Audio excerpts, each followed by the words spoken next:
ಮತ್ತು ವನಕ್ಕೆ ಹೋಗ್ಬೇಕು, ನಿಸರ್ಗದ ಒಂದು ಆನಂದವನ್ನು ಸವಿಬೇಕು ಅಂತ ಹೇಳಿಕೊಳ್ಳೆ ನನ್ನ ಇಲ್ಲಿ ಘೋರ ಕಾಂತಾರಕ್ಕೆ ಬಿಟ್ಟಾರು. ಇದಕ್ಕೆ ಏನು ಅನ್ನೋದು ಅಂತ ತಿಳ್ಕೊಂಡು ನಾನು ಹಣೆ ಬರ ಅಂತಾಡ್ರಿ.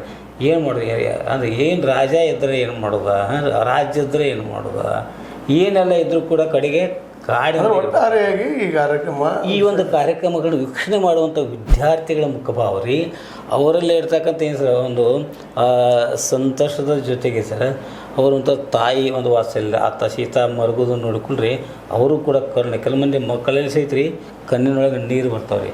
ಅಂದರೆ ಇಂಥ ಒಂದು ಇದನ್ನು ಮಾಡ್ಕೊತೀರಿ ಮಕ್ಕಳನ್ನು ಉಲ್ಲಾಸಿತರನ್ನಾಗಿ ಮಾಡೋದು ರೀ, ಅವರಲ್ಲಿ ಒಂದು ಸಂಸ್ಕೃತಿ ಸಂಸ್ಕಾರವನ್ನು ಬಿತ್ತುವಂಥ ಕಾರ್ಯವನ್ನು ರೀ ಈ ನಮ್ಮ ಕನ್ನಡ ಮತ್ತು ಸಂಸ್ಕೃತಿ ಇಲಾಖೆ ಜೊತೆಗೆ ಈಗ ಕೆಲವೊಂದು ಡಿಗ್ರಿ ಕಾಲೇಜ್ ಎಲ್ಲ ಕೆಲವೊಂದು ಸಹಕಾರ ಮೊದಲಟ್ಟಿಯಲ್ಲಿ ಮಕ್ಕಳಲ್ಲಿ ಒಂದು ಪಠ್ಯೇತರವಾಗಿ ಬೆಳೆಯುವಂಥ ಒಂದು ವ್ಯವಸ್ಥೆ ಮಾಡಿದ್ರಿ. ಮಕ್ಕಳಲ್ಲಿರ್ತಕ್ಕಂಥ ಉಲ್ಲಾಸ ವಿಕಸಿತ ಆಗುತ್ತದೆ ಸರ್. ಬರಲಿಲ್ಲ ಇಲ್ಲಿವರೆಗೆ ನೀವು ಕೇಳಿದ್ರಿ ವೀಕ್ಷಕರ, ವಿಶೇಷವಾಗಿ ಕನ್ನಡ ಸಂಸ್ಕೃತಿ ಇಲಾಖೆ ಅವರು ಇದ್ರ ಜೊತೆಗೆ ಇನ್ನೊಂದನ್ನು ಮಾಡುವಂಥದ್ದು ಭಾಳ ಮಹತ್ವದ್ದು. ವೈಜ್ಞಾನಿಕವಾಗಿ ಮತ್ತು ವೈಚಾರಿಕವಾಗಿ ಮಕ್ಕಳ ಮನಸ್ಸನ್ನು ಇನ್ನಷ್ಟು ಹದಗೊಳಿಸುವಂಥದ್ದು, ದೆವ್ವ ಭೂತ ಪಿಶಾಚಿಗಳ ಬಗ್ಗೆ ಇಂಥ ಏನೋ ನಮ್ಮಲ್ಲಿ ಮೂಢನಂಬಿಕೆಗಳಿದ್ದಾವೆ, ಮಾಟ ಮಂತ್ರ ಇನ್ನೂ ನಾವು ನಂಬ್ತಾ ಇದ್ವಿ. ಒಂದು ಸಣ್ಣ ಮಾತನ್ನು ಹೇಳ್ತಾ ಈ ಮಾತು ಮುಗಿಸ್ತಾ ಇದ್ದೀನಿ.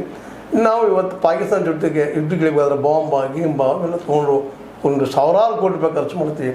ಅದರ ಬದಲಾಗಿ ನಿಂಬೆಕಾಯಿಯಿಂದನೇ ಎಲ್ಲರೂ ನಾಶ ಆಗ್ತಾಯಿದ್ದಾರೆ. ನಿಂಬೆಕಾಯಿ 10 ಚುಚ್ಚು ಪಾಕಿಸ್ತಾನ ಮತ್ತು ಭಾರತದ ಗಡಿಯಲ್ಲಿ ನಿಂಬೆಕಾಯಿಗಳ ಸರಗಳನ್ನು ಹಾಕೋನು, ಆಗ ನಾವೇನಾದರೂ ಗೆಲ್ತೀವ ಅನ್ನೋದನ್ನು ಸಹಿತ ನಾವು ಈ ಸಂದರ್ಭದಲ್ಲೇ ಮಕ್ಕಳಿಗೆ ತಿಳಿಯುವಂಥ ಕೆಲಸ ಮಾಡಬೇಕಾಗಿದೆ. ವೈಜ್ಞಾನಿಕ ವೈಚಾರಿಕ ಬೆಳೆಸಬೇಕಾಗಿದೆ. ಆ ಕೆಲಸ ನಮ್ಮ ಕನ್ನಡ ಮತ್ತು ಸಂಸ್ಕೃತಿ ಇಲಾಖೆ ಮಾಡಲಿ. ಇನ್ನು ಮುಂದಿನ ದಿನಗಳಲ್ಲಿ ಈ ಕಾರ್ಯಕ್ರಮ ನಡೀಲಿ ಅನ್ನೋದು ನಮ್ಮ ಹೇಷಿತ ಒಂದು ಆಶಯ. ಅದು ನಡಿಬೋದು ಅಂತ ಭರವಸೆ ಇಟ್ಕೊಂಡು ಇವತ್ತಿನ ಈ ಕಾರ್ಯಕ್ರಮ ಮುಗಿಸ್ತಾ ಇದ್ದೀನಿ. ಸರ್ ತಾವು ಬಂದ್ರಿ, ಅಲ್ಲಿ ನಮ್ಮ ಮಜರಟ್ಟಿಯಲ್ಲಿ ಇರುವಂಥ ಕಾರ್ಯಕ್ರಮ ವಿವರವಾಗಿ ಹೇಳಿದ್ರಿ. ತಮಗೂ ಆ ಕಾರ್ಯಕ್ರಮ ನಡೆಸಿಕೊಟ್ಟಂಥ ಎಲ್ಲರಿಗೂ ಧನ್ಯವಾದ ಹೇಳ್ತಾ, ಇದು ನಿಮ್ಮ ಲೈಕ್ ಆಗಿರ್ಬೋದು, ಲೈಕ್ ಮಾಡಿ ಶೇರ್ ಮಾಡಿ ಕಮೆಂಟ್ ಮಾಡಿ ಜೊತೆ ಸಬ್ಸ್ಕ್ರೈಬ್ ಮಾಡಿಸ್ಬಿಡ್ರಿ. 16 ನ್ಯೂಸ್ ಅಂತ ಅನ್ನೋದು ಸತ್ಯದ ಕೈಗೆ ನೋಡಿ ವಂದನೆಗಳು.